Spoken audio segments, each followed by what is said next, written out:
అందరికీ నమస్కారం. ఈరోజు మీ అందరికీ నేను వినిపించబోయే కథ నిర్ణయం. రచయిత ఉమామహేశ్వరి గారు. ఇక కథలోకి వెళితే, ఎదురు చూడటంలో ఎంత ఆనందం, కలుసుకున్నప్పటికంటే ఎదురుచూపులోనే ఒక పులకింత. ప్రతిరోజు ఆ రోజు కూడా అదే పార్కులో అదే ప్రదేశంలో కూర్చున్నారు ప్రదీప్, సుజాతలు. ఒకరి కళ్ళల్లోకి ఒకరు మౌనంగా ఆరాధనగా చూస్తూ కూర్చున్న ఆ జంటను చూస్తేనే తెలుస్తోంది వాళ్ళు ఎంత గాఢ ప్రేమికులో.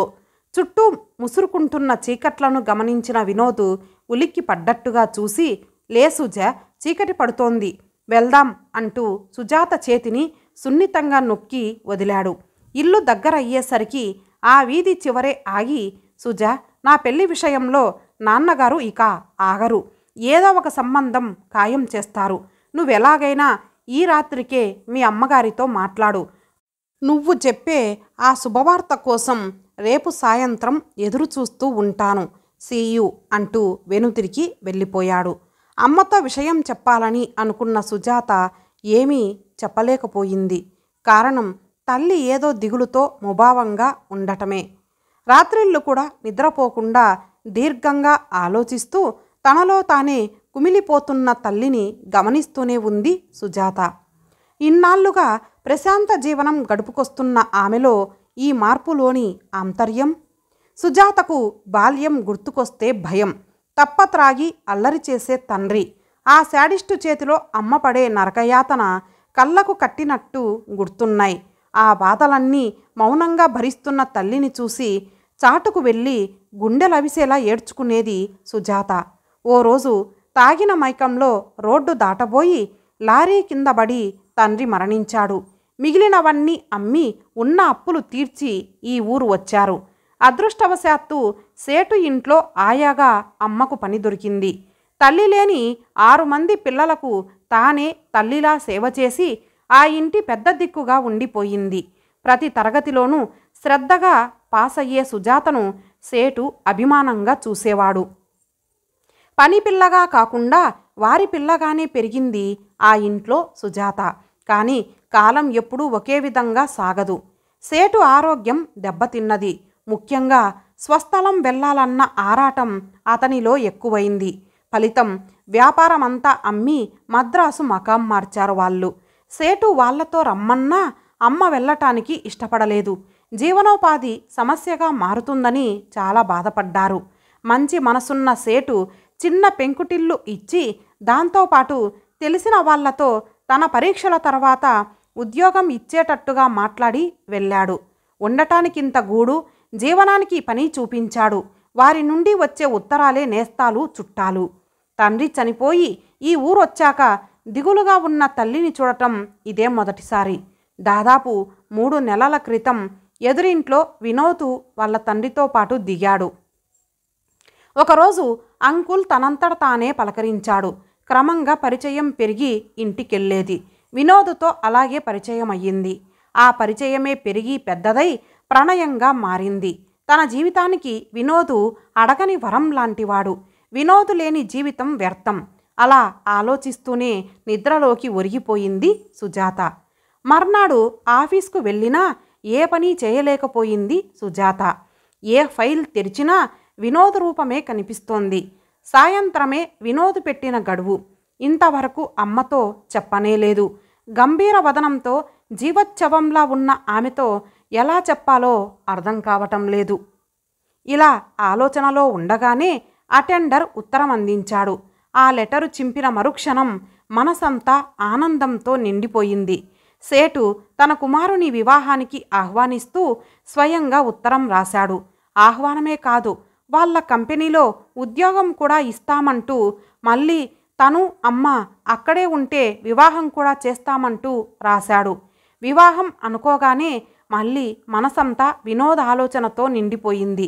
సేటుకు వినోద్ గురించి చెప్పాలి. ఇక తనకే ఉద్యోగం అవసరం లేదు. ముందు అమ్మతో విషయం అంతా చెప్పి వివాహానికి వస్తామంటూ లెటర్ రాయాలి. ఇక మనసు ఆగలేదు. లేచి మధ్యాహ్నానికి లీవు పెట్టేసి ఇంటికి బయలుదేరింది.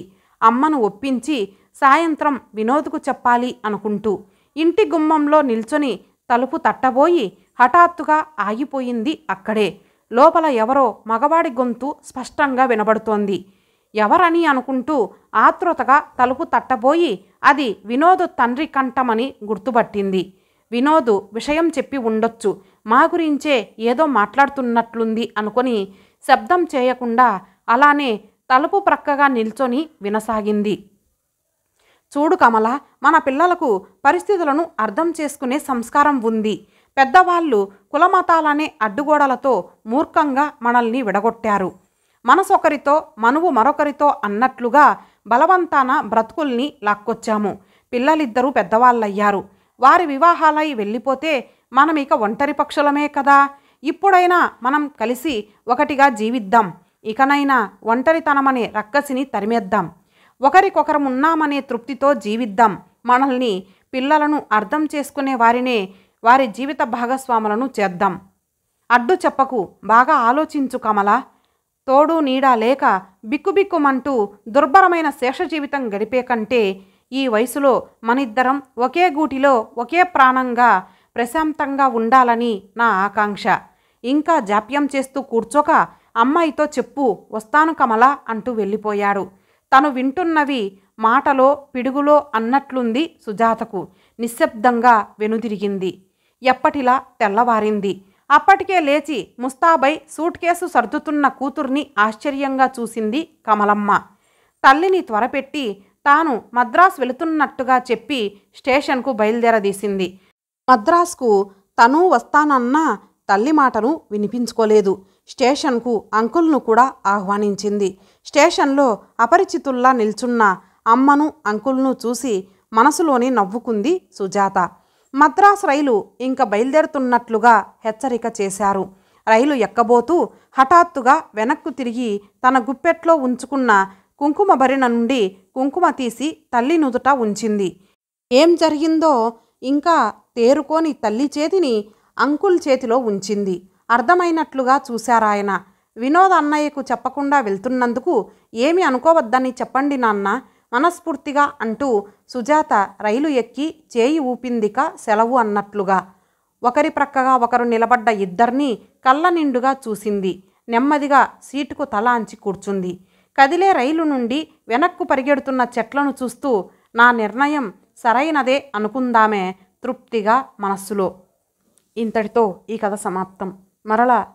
మరొక మంచి కథతో కలుద్దాం. అంతవరకు సెలవు. నమస్తే. అందరికీ నమస్కారం. ఈరోజు మీ అందరికీ నేను వినిపించబోయే కథ నా భార్య బంగారం. రచయిత పావురాల రాముడు గారు. ఇక కథలోకి వెళితే, పరాయి స్త్రీతో శృంగారం బహుశా ఈ ఆలోచనకే 1000 మైళ్ళ దూరంలో ఉండే అతి కొద్ది మందిలో ఒకన్ని నేను. నా భార్య నాకు బంగారం. శృంగారం అనేది నాకు అవసరమైనంత వరకు ఆమె వరకే పరిమితం. ఆ రోజు నా నిగ్రహ శక్తికి సవాలెదురైన రోజు. వేసవి సెలవులని నా భార్యని పిల్లల్ని పుట్టింట్లో దించి నేను ఉద్యోగం చేస్తున్న ఊరు వచ్చాను. ప్రయాణపు బడలిక వల్ల ఒళ్ళు తెలియకుండా ఆ రాత్రంతా నిద్రపోయిన నాకు ఉదయం లేచి తలస్నానం చేసేసరికి చాలా ఫ్రెష్గా యాక్టివ్గా అనిపించింది. నీట్గా డ్రెస్ అయి బయటకు వెళ్దామనుకుంటున్న సమయంలో కాలింగ్ బెల్ చప్పుడయ్యింది. బయటకు వెళ్ళి చూసిన నా కళ్ళు ఒక్కసారి జిగేల్మన్నాయి. ఎదురుగా విశాలి. ఆమెను ఇంత దగ్గరగా చూడటం ఇదే ప్రథమం. ఆమె మా వీధిలోనే ఉంటున్న ఒక ప్రముఖ వ్యాపారస్తుని భార్య. నా భార్యకు మంచి స్నేహితురాలు. ఆమె చాలాసార్లు మా ఇంటికి వచ్చినా నేను పెద్దగా పట్టించుకోలేదు. ఆమె నిజంగా ఇంత అందగత్తె అని ఎప్పుడూ ఊహించలేదు. మీ మిస్సెస్ లేరా అన్న ప్రశ్నకి ఉలిక్కిపడి ఈ లోకంలోకి వచ్చాను. ఎందుకో నా వైఫ్ లేదని చెప్పి వెంటనే ఆమెను పంపించేయాలి అనిపించలేదు. అందుకే చిన్న అబద్ధం చెప్పాను. ఉంది, లోపలకు రండి. హాల్లో ఆమెను కూర్చోమని టీవీ ఆన్ చేసి లోపలకు వెళ్ళాను. ఫ్రిడ్జ్లో నుండి 2 గ్లాసుల్లో కూల్ డ్రింక్ కలిపి తీసుకొచ్చాను. డ్రింక్ గ్లాస్ తీసుకుంటూ మళ్ళీ అడిగింది, ఏంటి లోపల మీ వైఫ్ అంత బిజీనా? సమాధానం ఇవ్వకుండా ఆమెనే చూస్తూ కూర్చున్నాను. విశాలమైన నుదురు, ప్రేమను వర్షించే కళ్ళు, వణుకుతున్న కనురెప్పలు, అణచిపెట్టి దువ్విన ఒత్తైన జుట్టు, బంగారు రంగులో ఉన్న శరీర ఛాయ. ఏ పురుషుడైనా ఉలిక్కిపడి స్వప్నలోకంలో విహరించే నిండైన గుండ్రటి ఛాతీ. ఎందుకో నాలో ఒక కొత్త రకం ఫీలింగు వల్లంతా ప్రవహించింది. ఏమండి, సమాధానం చెప్పరు? సారీ అండి, మిమ్మల్ని బయట నుండే పంపించేయడం ఇష్టం లేక అలా చెప్పాను. నా వైఫు వాళ్ళ అమ్మగారింటికి వెళ్ళింది. నేను చెప్పిన సమాధానానికి విశాలి ముఖంలో ప్రత్యేకమైన ఫీలింగ్ ఏమీ కనిపించకపోవడం నాలో ఉత్సాహాన్ని పెంచింది. ఆమె అంది, మా వారు బిజినెస్ పని మీద బాంబే వెళ్ళారు. రేపటికి గానీ రారు. నాకు బాగా బోరుగా ఉండి మీ ఇంటికి వచ్చాను. మీరు కూడా నా పరిస్థితుల్లోనే ఉన్నారన్నమాట. ఆమె మాటల్లో వేరే అర్థం ఏదో అస్పష్టంగా వినిపించింది. ఆ సమయంలో వాళ్ళాయన ఊర్లో లేడని నాకు చెప్పవలసిన అవసరం ఆమెకు లేదనిపించింది. ఆ రోజు మా గది వాతావరణం రోజూ ఉండేదే అయినా ఎందుకో కొంచెం కొత్తదనాన్ని సంతరించుకుంటోంది. నా భార్య ఇంట్లో లేదని తెలిసాక కూడా ఆమె వెళ్ళకపోవడం నాలో ఒక కొత్త ప్రేరణకు నాంది పలుకుతోంది. బహుశా ఆమెలో కూడా అదే రకమైన కోరిక రగులుతోందని తెలుసుకోవడానికి అనుభవమున్న నాకు ఎంతో సమయం పట్టలేదు. మౌన భాషకు ప్రత్యేకమైన సంభాషణ సైగలు అనవసరం. ఆమె నన్ను పూర్తిగా ఇష్టపడుతున్నట్లు గ్రహించాను. ఆ విషయాన్నే కన్ఫర్మ్ చేస్తున్నట్లుగా, ఈరోజు మా ఇంటికి భోజనానికి రండి, మీకోసం వెయిట్ చేస్తూ ఉంటాను. నా అంగీకారం కోసం ఎదురు చూడకుండా లేచి మౌనంగా వెళ్ళిపోతున్న ఆమె వైపు రెప్ప అర్పకుండా చూస్తూ ఉండిపోయాను. సమయం రాత్రి 9 గంటలయ్యింది. బెడ్పై వెల్లకిలా పడుకొని స్లోగా తిరుగుతున్న సీలింగ్ ఫ్యాన్ వైపు చూస్తుంటే నా ఆలోచనలు కూడా చాలా స్పీడ్గా పరిగెడుతున్నాయి. ఆమె ఫిగరు తలుచుకునే కొద్దీ నా ఎమోషన్ ఎక్కువవుతోంది. తను ఈరోజు ఆమెతో కలిసి భోంచేస్తాడు. భోజనాలయ్యాక థ్యాంక్స్ చెబుతూ ఆమె చేతిని తన చేతిలోకి తీసుకొని ముద్దు పెడతాడు. ఆమె చిరునవ్వు చిందిస్తూ తనలోని కోరికను రెచ్చగొడుతుంది. ఇద్దరూ తన్మయత్వంతో బెడ్రూంలోకి వెళ్ళి ఆనందపు టంచులను చవిచూస్తూ నర్రాల్లో విద్యుత్ ఎక్కువైంది.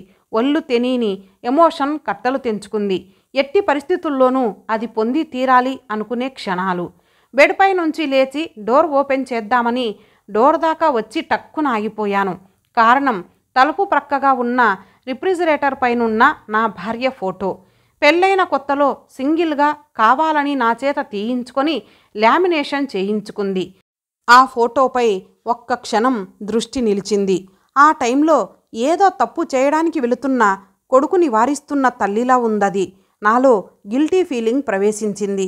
దేవతలాంటి నా భార్యకు నేను చేయబోయే పని తీరని ద్రోహం, ఆత్మవంచన అని నా మనసు పదే పదే హెచ్చరించడం మొదలుపెట్టింది.